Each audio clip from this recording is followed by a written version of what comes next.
You rarely blow up your strategy in one dramatic moment.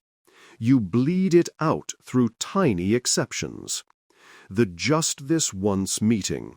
The off-thesis project you agree to because it's interesting. The AI rabbit hole that started as research and ended as a 2-hour experiment with nothing shipped. If you're honest, you don't have a knowledge problem. You know what matters. The gap is protection. You don't have simple, explicit rules that defend your best work from your own predictable patterns. Exactly. The system is actually working, just not the one you think. The default system is say yes under social pressure, explore when you're tired, and assume future you will somehow clean it up. Patterns create power, and right now, a lot of people have patterns that quietly drain it. This episode is about installing something better. Operating Guardrails. A tiny layer of rules that sit above your calendar, your inbox, and your AI tools, and keep you from drifting into those same failure modes, especially on your worst days. Think of this as an executive upgrade. Same tools, same calendar, but with invisible bumpers that keep you inside the lane that actually compounds your results. Here's the structure for today's briefing. First, what operating guardrails are and why they matter. Then the 3-step method: expose, encode, enforce. We'll layer in how to make AI respect those rules, common failure modes, and we'll end with one concrete action you can take today. Clarity is leverage. This is how you defend it. Let's define terms. Operating guardrails are simple, explicit if-then rules that protect your best work from your known failure modes. Not aspirational slogans, not values posters. Operational constraints you actually follow. Key phrase there: known failure modes. You're not trying to predict every possible problem. You're codifying the stuff you already trip over. If every Tuesday afternoon becomes a meeting swamp, or every research task turns into a 3-tab AI experiment, that's a pattern worth guarding. Good guardrails have 3 qualities. 1, they're binary.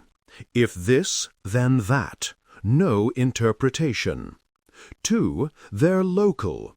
You can apply them in a specific context, like meetings or AI usage. And 3, they're enforceable. You can wire them into your tools so you don't rely on willpower. And they're intentionally few. We're talking 3 to 5 to start. The moment you have a 20-rule constitution, you've built bureaucracy, not guardrails. So, step 1, expose. Before you write any rules, you need to surface your recurring derailers, the places where your time, focus, or strategic intent consistently leak. For most executives and operators, the patterns cluster in a few areas. Meeting bloat, saying yes too easily, tolerating vague agendas. Inbox spirals, reacting instead of executing. Off-thesis projects, doing interesting work that doesn't move your primary objective. And unfocused AI tinkering, exploration that rarely produces assets. If you want a fast way to expose these, look back at the past 2 weeks and ask 3 ruthless questions. 1, where did I feel? Why am I even in this? 2, what did I procrastinate on, then rush at the last minute? 3, where did AI sessions feel busy but not valuable? You're looking for repeat offenders, not isolated bad days.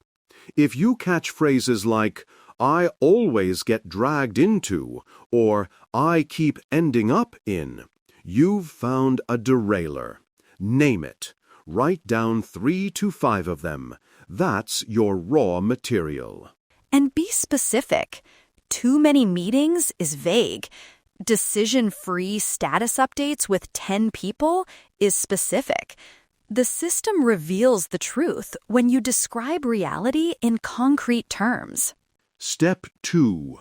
Encode. Now you translate each derailer into a one-line guardrail. The format is simple.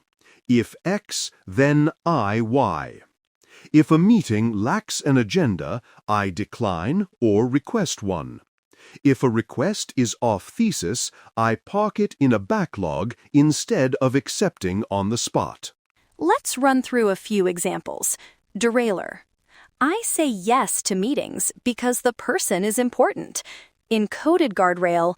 If a meeting doesn't have a decision I'm responsible for, I offer an async response instead. That keeps respect, but protects your time. Another one. Derailer. AI sessions turn into open-ended tinkering. Guardrail. If I open an AI tool, I have a concrete output defined, a draft, a decision tree, or a checklist. If I can't define the output in one sentence, I don't start. Or the classic inbox problem. Derailer. I keep refreshing email instead of finishing deep work. Guardrail. If I'm in a deep work block, email is closed. If something is truly urgent, it reaches me through a different channel. Precision drives agency. You're telling your environment how to behave. Notice what these guardrails aren't. They're not moral judgments. They're not, I should be better about my time. They're operational, a trigger and a default response. On a bad day, you can still follow them because you don't have to think. And this is where AI starts to get interesting. The clearer the if-then, the easier it is to delegate enforcement to tools instead of your memory. Which takes us to step 3, enforce. A guardrail that lives only in your notebook is a wish. A guardrail wired into your defaults is a system. There are 3 high-leverage enforcement points: calendar, communication, and AI. Start with calendar. If your guardrail is, if a meeting lacks an agenda, I decline or request one, you can create a canned response in your calendar tool. One click. To make this valuable, can you add a concrete agenda and decision to the invite? Happy to join once that's clear. Same with time blocks. If a guardrail is, if a block is for deep work, it has one named outcome, then your default calendar description template should start with outcome for this block. That small friction reminds you of the rule each time you schedule. Second, communication. Email templates, Slack snippets, internal docs. If a guardrail is, if a request is off thesis, I don't commit in real time. Your default reply might be, this looks interesting. Right now my focus is X. I'll add this to my backlog and revisit during my weekly review. That's enforcement baked into your language.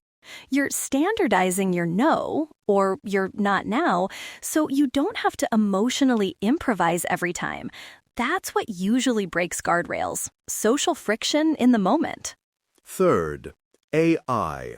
This is where most people accidentally sabotage themselves. They prompt AI in ways that encourage more scope, more options, more exploration. Exactly the opposite of a guardrail. Right now, the implicit prompt most people use is, here's a vague situation, give me a lot of options. And surprise, you get a lot of options. Then you feel obligated to explore them. The tool just amplified your lack of guardrails. Instead, You make AI an enforcer by embedding guardrails into your standard preamble. For example, you are my executive assistant. Respect these rules. 1. If a task doesn't support Objective X, propose deferring or delegating it. 2. If I ask for open-ended exploration, first ask me to define a concrete output. 3. Keep responses concise and action-oriented.